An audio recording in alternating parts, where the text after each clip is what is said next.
Assalamu alaikum student mathematics 4024. Welcome to Maths Guru. I hope you all are fine. I am fine too. Alhamdulillah. Student, this is the second type of question that comes under the topic of graph of functions. I hope you all have seen the previous video in which we discussed a question on graph of functions जिसमें हमने tangent draw करना सीखी थी और फिर हमने gradient भी find out की थी by using the formula y2 minus y1 upon x2 minus x1. This is basically the second part of the same question जिसमें हम लोग solution of equation find out करना सीखेंगे. तो आई होप ये वीडियो भी तुम लोग के लिए हेल्पफुल होगी इंशाल्लाह, क्योंकि ये क्वेश्चन जो है ना ये काफ़ी पूछा जाता है. ग्राफ ऑफ फंक्शन का क्वेश्चन जब P2 में आता है तो वो 10 to 12 मार्क्स का होता है और उसमें ये पार्ट जो है ना लाजमी आपसे पूछा जाता है. तो इस कॉन्सेप्ट को थोड़ा सा ध्यान से समझ लो और इसकी प्रैक्टिस कर लो ताकि इस तरह के क्वेश्चन जो है ना आपको पेपर में तंग ना करें. तो let just read out the question first, देखते हैं क्वेश्चन की लैंग्वेज क्या है, फिर हम सॉल्यूशन डिस्कस करेंगे. The question says use the graph to estimate the solution of equation 1 upon 2x square plus 3x equals to 2. अच्छा, अब this is the second part, इसका मतलब है फर्स्ट पार्ट भी होगा. तो फर्स्ट पार्ट में हमने टेंजेंट ड्रॉ करी थी, ठीक है, और हमें वहां भी एक इक्वेशन गिवन थी. That equation was the equation of the graph. उसने यही बोला था कि भाई एक इक्वेशन है जो कि y is equals to 1 upon 2x square plus 3x है. उसका ग्राफ आपको ऑलरेडी गिवन था, ये उसका ग्राफ था जो कि आपको ब्लैक से नजर आ रहा है. एक कर्व आपको ये नजर आ रहा है और फिर एक कर्व आपको यहाँ पे नजर आ रहा है. तो ये ओरिजिनल ग्राफ हमें गिवन था क्वेश्चन में और ये इक्वेशन हमें गिवन थी. ये ओरिजिनल इक्वेशन है जो कि फर्स्ट पार्ट में गिवन थी, ठीक है. अच्छा, अब ये इक्वेशन मैंने यहाँ इसलिए लिखी है क्योंकि सिंस ग्राफ वही है, उसने हमें यही बोला है ना यूज द ग्राफ, तो इसका मतलब है कि ये जो ग्राफ बना हुआ है इसकी इक्वेशन यहाँ मौजूद है जो कि y is equal to 1/2x square plus 3x. अब वो हमें कह रहा है कि भाई एक और इक्वेशन लो और उसका सॉल्यूशन फाइंड आउट करके दिखाओ. सिंपल वर्ड्स में वो हमसे ये कह रहा है कि ये जो इक्वेशन मैं आपको दे रहा हूँ इसको अपने ग्राफ पे प्लॉट करो, उसी ग्राफ पे जिस पे ये इक्वेशन ऑलरेडी पहले से प्लॉट हुई हुई है. तो इसका मतलब है कि एक ग्राफ पहले से बना हुआ है. You have to draw another graph. आपको एक और ग्राफ बनाना है जो कि इस इक्वेशन का होगा और फिर इन दोनों के सॉल्यूशन फाइंड आउट करके दिखाओ. सॉल्यूशन का मतलब है जहां वो दोनों ग्राफ इंटरसेक्ट करेंगे, that is called the solution, ठीक है ना. तो हमें वो इंटरसेक्टिंग पॉइंट्स जो है वो मार्क करने और फिर हमें जो है उसमें एक्स और वाई की वैल्यू बतानी है. इसका मतलब होता है सॉल्यूशन. सॉल्यूशन सॉल्व से निकला है. सॉल्व का मतलब होता है we have to find the value of the variables. तो यहाँ हमारे पास वेरिएबल जो है वो एक्स और वाई है, तो इसका मतलब है कि हमें एक्स और वाई की वैल्यूज फाइंड आउट करनी है. उसके लिए हमें ये वाली जो इक्वेशन है ये हमें अपने ग्राफ पे प्लॉट करनी पड़ेगी. अच्छा भाई, ये तो बात समझ में आ गई कि हमें करना क्या है. तो हमारे पास एक ग्राफ है और हमारे पास एक नई इक्वेशन है. हमें इस नई इक्वेशन को अपने ग्राफ पे प्लॉट करना है. प्लॉट करने से पहले आप लोग थोड़ी सी वर्किंग करोगे ये जो नई इक्वेशन है इस पे. वो वर्किंग क्या है कि आप ये देखोगे कि भाई ये जो न्यू इक्वेशन है क्या ये ओल्ड इक्वेशन से मिलती जुलती है. अगर ये ओल्ड इक्वेशन से मिलती जुलती है तो ओल्ड इक्वेशन को इसके अंदर ट्रांसफॉर्म कर दो, ओल्ड इक्वेशन को इसके अंदर इंसर्ट कर दो सिंपल वर्ड्स में, ठीक है. तो हम क्या करेंगे, this is the new equation, ये जो आपको नजर आ रही है 1/2x square plus 3x equals to 2. And ये ओल्ड इक्वेशन है y is equals to 1/2x square plus 3x. अब अगर मैं देखता हूँ कि जो न्यू इक्वेशन है उसमें एक और एडिशन है इक्वल्स टू 2 का, ठीक है. ये वाली जो साइड है 1/2x स्क्वायर प्लस 3x ये तो y के बराबर है. तो मैं क्या करूंगा, इस दोनों टर्म्स की जगह पे y लिख दूंगा. तो ये हो गया y और फिर इक्वल्स टू का साइन एज इट इज और फिर 2.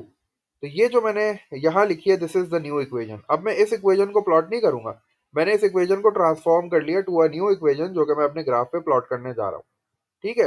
अच्छा, अब ये इक्वेशन कैसी है, since this equation is starting from y, इसका मतलब है कि ये लाइन y एक्सिस को कट कर रही है और किस पॉइंट पे कट कर रही है, 2 पे कट कर रही है.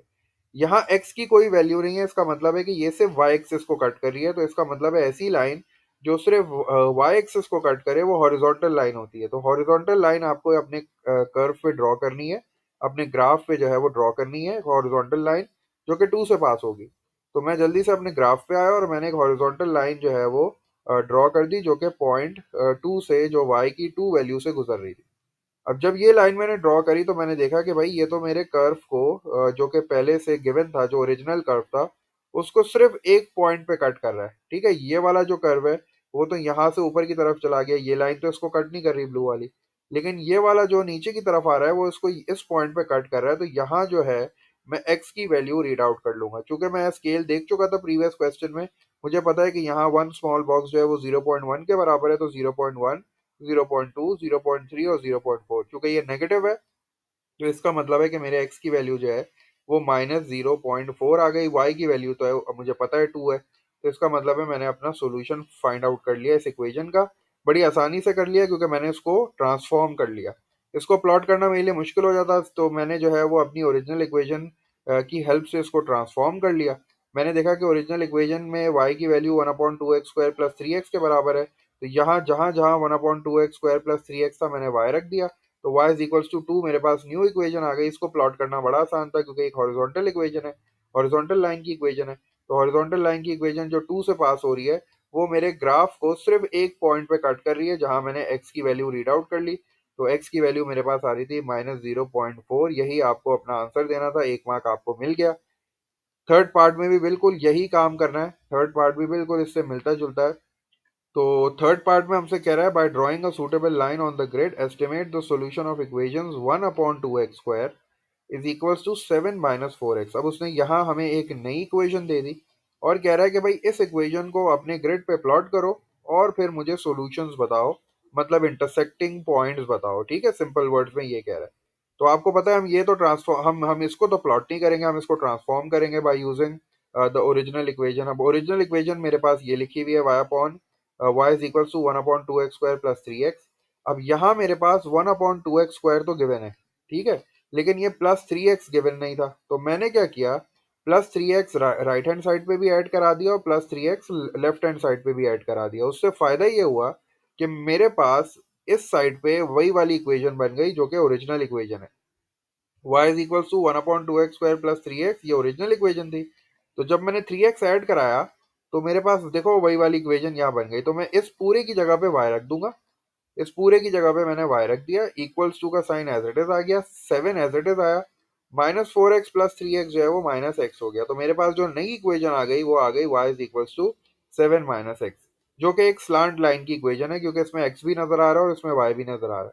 ठीक है, तो इसका मतलब है कि इस लाइन को प्लॉट करने के लिए मुझे कुछ पॉइंट्स तो चाहिए, तो उस पॉइंट्स के लिए मुझे एक्स की वैल्यूज कंसिडर करनी पड़ेंगी। अब एक्स की वैल्यू कहाँ से पता चलेंगी, आपके पास जो ग्रिड आपको गिवन है आप उसी में से एक्स की वैल्यू जो है वो लोगे।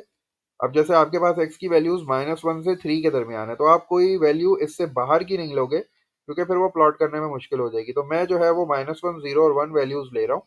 तो मैंने -1, 0 और 1 वैल्यूज जो है वो ले ली। अब मैं इन वैल्यूज पे y की वैल्यू निकालूंगा। फॉर एग्जांपल y की वैल्यू के लिए क्या करूंगा, x की जगह पे अपनी पहली वैल्यू पुट करूंगा, तो 7 एज इट इज हो जाएगा, माइनस का साइन एज इट इज। अब x की जगह पे आई विल पुट -1, तो ये माइनस माइनस प्लस हो जाएगा, 7 प्लस 1 जो है वो 8 हो जाएगा, तो y की वैल्यू 8 आ गई। सेकंड टाइम के लिए मैं x की जगह पे 0 रखूंगा तो 7 - 0 7 आ जाएगा, और फिर मैं 1 रखूंगा तो 7 - 1 जो है वो 6 आ जाएगा। तो अब मेरे पास 3 पॉइंट्स आ गए। अब मैं इन तीनों पॉइंट्स को अपने ग्राफ में प्लॉट करूंगा। फर्स्ट पॉइंट इज -1 8, -1 ये रहा, और 8 जो है मेरे पास ये रहा, तो ये मेरा फर्स्ट पॉइंट आ गया। द सेकंड पॉइंट इज 0 और 7, मतलब x की वैल्यू 0 और y की वैल्यू 7, तो ये मेरा दूसरा पॉइंट आ गया 0 7। और थर्ड पॉइंट मेरे पास है x की वैल्यू 1 और y की वैल्यू 6, तो x की वैल्यू 1 यहाँ पे आ गई और y की वैल्यू 6 यहाँ पे आ गई। इन तीनों पॉइंट्स को मैंने ज्वाइन करके एक लाइन जो है वो ड्रॉ कर ली। लाइन को जो है ना वो एक्सटेंड कर लिया करो अपने ग्राफ तक, जितना ग्राफ आपको गिवन है ना उतना एक्सटेंड कर लो। उसके बाद आपको करना क्या है, you have to find the solution. Solution के लिए मैंने आपको बताया इंटरसेक्टिंग पॉइंट्स आपको जो है वो आइडेंटिफाई करना है और फिर एक्स और वाई की वैल्यू बतानी है। क्योंकि यहाँ उसने हमसे एक्स की वैल्यू पूछी है तो हम एक्स की वैल्यू ही बताएंगे, और यहाँ उसने आपको हिंट भी दे दी कि भाई आपके पास जो है ना वो 3 इंटरसेक्टिंग पॉइंट्स आएंगे, 3 एक्स की वैल्यूज आएंगी। तो मैंने जब अपने ग्राफ को देखा तो मेरे पास बिल्कुल 3 वैल्यूज आ रही थी। एक ये रहा इंटरसेक्टिंग पॉइंट, एक इंटरसेक्टिंग पॉइंट ये आ गया और एक इंटरसेक्टिंग पॉइंट ये आ गया। तो इन तीनों पे मैं अपनी एक्स की वैल्यूज जो है वो पढ़ लूंगा, तो मेरे पास जो है मेरा गिवन आंसर आ जाएगा। इस पॉइंट की बात करूं तो देखो यहाँ मुझे पता है पॉइंट 1 ये हो गया, पॉइंट 2 ये हो गया, और ये पॉइंट 2 और पॉइंट 3 के बीच में है, तो इसका मतलब है कि ये नेगेटिव का पॉइंट 2 5 हो जाएगा। तो मैंने फर्स्ट वैल्यू अपनी -0.25 लिख दी। अच्छा, यहाँ की बात करूँ तो अगेन यहाँ से मैं देखूँ 0.1, 0.2 और 0.3, तो ये तकरीबन 0.3 आ जाएगा पॉजिटिव का। आप बिल्कुल यहाँ से वर्टिकल लाइन जो है यहाँ ड्रॉप करोगे और फिर यहाँ से पढ़ोगे स्केल, लेकिन चूंकि यहाँ से मुझे समझ में आ गया तो मैं इसलिए जो है वो यहीं से रीड आउट कर रहा हूँ। तो ये 0.3 हो गया। और अगर इस लाइन की बात करूं तो ये वाला जो लाइन है ये मेरे पास है 1.5 की। तो अब देखते हैं 1.5 के बाद 1.6, 1.7, तकरीबन ये 1.7 के बराबर है, तो इसलिए थर्ड वैल्यू जो है वो मेरे पास 1.7 आ गई। आप कैसे रीड आउट करोगे, आप इस पॉइंट को मार्क करोगे, यहाँ से एक वर्टिकल लाइन ड्रॉप करोगे और फिर आप जो है ना वो यहाँ पे वैल्यू पढ़ लोगे, तो ये 1.7 के बराबर हो गई।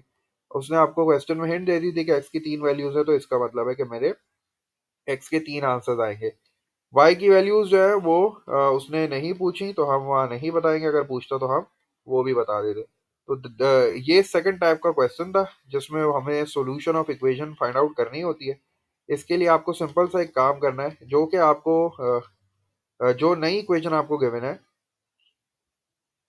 उसको हमेशा bye using the original equation transform करो, और फिर वो जो ट्रांसफॉर्म्ड इक्वेशन है नहीं उसको अपने ग्राफ पे प्लॉट करके एक्स और वाई की वैल्यूज को फाइंड आउट करो। एक्स और वाई की वैल्यूज का मतलब इंटरसेक्टिंग पॉइंट्स, इंटरसेक्टिंग पॉइंट्स ही बेसिकली आपको सॉल्यूशन प्रोवाइड करते हैं, और सॉल्यूशन का मतलब मैंने आपको बता दिया एक्स और वाई की वैल्यूज।